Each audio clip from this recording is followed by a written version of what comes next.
안녕하세요. 개인 투자자분들의 멘토 프로페서 킹입니다. 12월 16일 기술적 분석이 좋은 모닝 브리핑 출발해 보도록 하겠습니다. 자, 언제든지 저희 차기사 관심이 있으신 분들은 이번에 이제 2026년 얼리버드 프로모션 마감이니까 꼭 저희 카페에 오셔가지고 공지 확인하시면 좋겠습니다.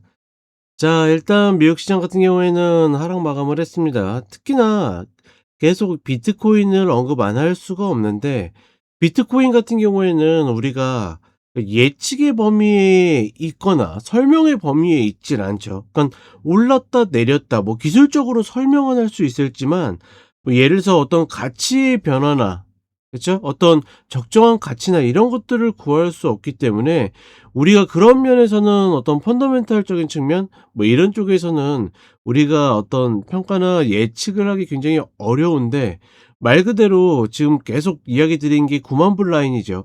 그 9만 불 라인을 또다시 이유 없이 이탈을 하다 보니까, 그러니까 이유 없이라는 말도 조금 애매한 거죠. 왜냐면 사실 뭐 이유가 크게 있어서 오른 것도 아니고 없어서 내리는 것도 아니고, 그냥 이제 수요에 따라서, 수요와 공급에 따라서 움직이는 거다 보니까 어찌 되었거나 이탈을 하면서 또다시 미국 시장의 하락을 좀 자극하는 그런 모습을 보여줬다. 기존에 비해서는 뭐랄까 약간 꽤나 디커플링 되는 모습을 보여주고는 있지만 여전히 이제 완벽하게 끊어낼 수 없는 그런 어떤 사정이 흐름이다 보니까, 이런 부분들이 어떻게 보면 좀 발목들을 잡고 있는 모습이고, 여전히 오라클이나 브로드컴 같은 종목들이 어떤 기술주들의 발목을 계속 좀 잡고 있는 모습이다. 오늘 같은 경우에는 간만에 이제 정부에서 발표하는 고용 지표가 나와서 뭐 비농이라든지 아니면 이제 실업률이라든지 나오게 되어 있는데, 글쎄요, 여전히 시장이 금리 인하에 대한 기대감이 있기 때문에 말 그대로 그냥 좀 적당히 나쁘게 나오게 되면 시장이 또 반응을 하는 그런 모습을 보여주겠지만, 만약에 좋다, 그러니까 좋은 게 진짜 좋은 게 아닌 게 되는 거죠, 시장한테는. 좋거나 아니면 정말 심각하게 나쁘거나 이렇게 되면 또다시 움직일 수 있는 어떤 촉매제가 될 가능성이 높다. 따라서 오랜만에 나오는 지표 정도만 살피시면 되겠다. 뭐 이렇게 보시면 될 것 같고, 한국 시장 같은 경우에는 쉽게 올리고 쉽게 털고, 즉 그건 최근에 세력들이 굉장히 적은 비용으로 올린다라고 이야기 드렸죠. 근데 그 올린 거에 비해서 한 번만 쓱 하고 내리니까 어떻게 됩니까? 올렸던 걸 다 털는 그런 모습들을 보여줬다. 따라서 지금 구간에서는 오르고 내리는 것들이 그렇게 중요하다 아니다? 아니다라는 이야기 계속 드리고 싶고, 굳이 이제 고퍼스를 하고 싶으신 분들은 4,100 위를 이야기 드리는데, 그러니까 상단 전체에서로 봤을 때도 뭐 매수 그렇게 땡기지 않고 매수 권하지 않지만, 4,100 위에서는 더더욱이나 그렇다라는 거 다시 한번 이야기를 해 드리겠습니다. 결국은 지금 구간은 내가 그냥 내 종목 전략대로 가는 구간이다. 자, 그럼 간단하게 차트 보도록 하겠습니다. 자, 미국 시장의 흐름은 이제 장전만 해도 꾸역꾸역 상승해 가지고 이제 금요일에 하락을 좀 딛고 움직이는 모습이었는데, 장 땡 출발하고서 밀리는 그런 모습을 보여줬죠.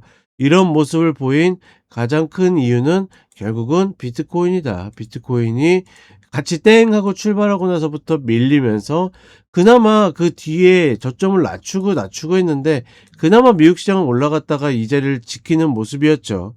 이런 것들 보면 그래도 예전에 비해서는 꽤나 디커플링을 하고자 하는 모습을 보여주고 있지만, 여전히 이 영향력에 있어서는 자유롭기는 어렵다. 어찌되었거나 이 9만 불 라인이 생각보다 쉽게 올라왔네? 딛고 있네라고 생각했는데 또다시 이탈했다라는 거. 이게 중심축으로 바뀌어 있을지 저항으로 바뀌어 있을지 정도만 체크하시면 될 것 같고, 전반적으로 코인 시장은 계속 이야기 드리지만 수급적으로 박한 흐름들이 계속 만들어지고 있다. 저런 모습을 보이다 보니까 추가 하락하는 모습을 보여줬고 결국은 그냥 박스에서 또다시 밀려내리는 모습을 보여주고 있다. 다만 이제 이번 주 만기이기 때문에 만기를 앞두고서 그동안 과하게 몰리는 콜을 참교육시켜 줄 것인지 아니면 그 흐름대로 마감되는 기존의 모습을 보여줄지 갈림길이라고 보고 있고, 그러니까 점점 변동성이 좀 줄어들지 않을까 싶었는데 생각보다 월요일부터 변동성이 나와 가지고 오늘도 변동성이 좀 더 나오지 않을까, 뭐 그 정도로만 보고 있다라고 인지하시면 될 것 같습니다. 그리고 우리 시장을 보게 되면 약간 쌍봉 형태를 좀 만들고 있는 모습이죠. 20평을 다시 이탈했기 때문에 쌍봉으로 봐도 무방하다라고 이야기를 드리고 싶고, 다만 이제 뭐 이런 흐름들이 내 전략 변화에 그렇게 크게 영향을 미치지 않는다라는 거. 지수는 그냥 지수로 보는 거지. 예, 그냥 내 전략대로, 그러니까 내 종목의 전략이 있으면 그 전략대로 간다. 특히나 순환매가 돌때, 보통 이제 기존에는 순환매가 돌 때 이제 업종별로 차례례도 이렇게 도는 일정한 패턴들이 있었거든요. 우리나라 이제 그 고가 구간에 왔을 때 이런 식으로. 예, 그런데 지금 시장은 이런 것도 없기 때문에 우리가 이런 것들을 예측해 가지고 매매에 그렇게 활용도가 높은 흐름들은 별로 없다라고 보시면 될 것 같고, 그나마 코스닥이 쪼끔 더 좋은 흐름을 보여주고 있는데 늘 이야기 드리지만 우리 개인들이 쪼끔 더 계좌가 살아나기 위해서는 '얘가 쪼끔 더 움직여 줬으면 좋겠다.' 뭐 이렇게만 보시면 될 것 같습니다.